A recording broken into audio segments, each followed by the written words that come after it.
নতুন বাংলাদেশ, শান্তির বাংলাদেশ।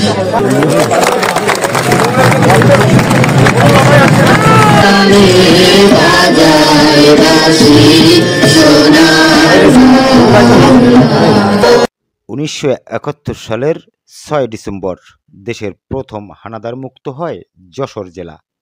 তাই প্রতি বছর এই দিনটিকে যশোর মুক্ত দিবস হিসেবে উদযাপন করা হয়।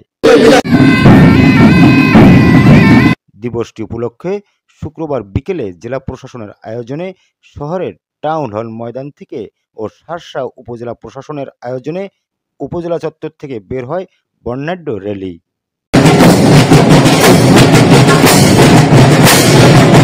র্যালিটি শহরের গুরুত্বপূর্ণ সড়ক প্রদক্ষিণ করে একই স্থানে এসে শেষ হয়।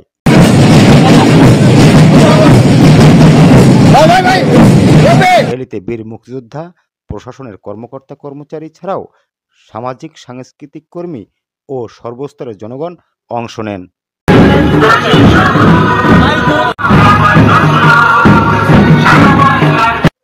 ওবায়দুল ইসলাম অভি, গ্লোবাল টেলিভিশন, যশোর।